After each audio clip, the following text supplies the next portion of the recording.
حضرت خواجہ معین الدین چشتی اجمیری رحمۃ اللہ علیہ جب پہلی بار اجمیر شریف آئے تھے، اس وقت اجمیر میں راجہ پرتھوی راج چوہان کی حکومت تھی۔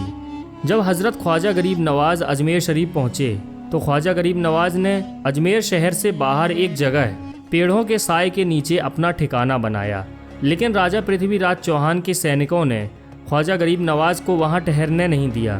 انہوں نے آپ رحمۃ اللہ علیہ سے کہا، آپ یہاں نہیں بیٹھ سکتے ہیں، یہ جگہ راجہ کے اونٹوں کے بیٹھنے کی ہے۔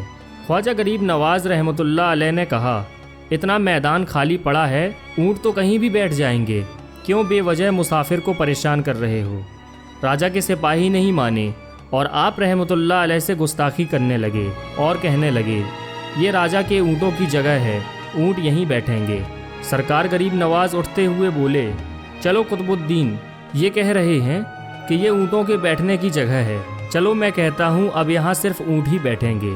اور یہ کہہ کر سرکار غریب نواز وہاں سے اٹھ کر اپنے ساتھیوں کے ساتھ چلے گئے۔ اونٹ روزانہ کی طرح اپنی جگہ پر آ کر بیٹھے، لیکن وہ اونٹ ایسے بیٹھے کہ اٹھانے سے بھی نہ اٹھے۔ اونٹوں کو اٹھانے کی بہت کوشش کی گئی، لیکن اونٹ وہاں سے نہیں اٹھے۔ راجہ کے سبھی نوکر پریشان ہو گئے۔ نوکروں نے یہ پورا واقعہ راجہ پرتھوی راج چوہان کو بتایا۔ راجہ پرتھوی راج چوہان یہ بات سن کر بہت حیران ہو گیا۔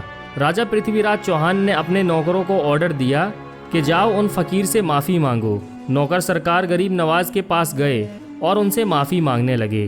سرکار خواجہ غریب نواز رحمۃ اللہ علیہ نے نوکروں کو معاف کر دیا اور کہا، اچھا جاؤ، اونٹ کھڑے ہو گئے ہیں۔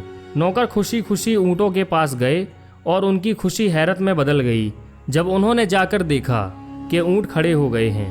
اس کے بعد بھی سرکار غریب نواز رحمۃ اللہ علیہ کی وہاں بے شمار کرامتیں ہوئیں اور دھیرے دھیرے اجمیر اور آس پاس کے علاقوں میں آپ رحمۃ اللہ علیہ کا چرچا چاروں اور پھیل گیا، اور یہی وجہ رہی کہ آپ رحمۃ اللہ علیہ سے متاثر ہو کر سادھو رام اور اجے پال نے اسلام قبول کر لیا تھا۔ فی الحال ہماری اس رپورٹ میں اتنا ہی۔ اب ہمیں اجازت دیجیے، ملتے ہیں ایک اور نیکسٹ ویڈیو کے ساتھ۔ جب تک کے لیے اپنا اور گرد و نواح کے تمام ساتھیوں کا خیال رکھیے گا۔ خدا حافظ۔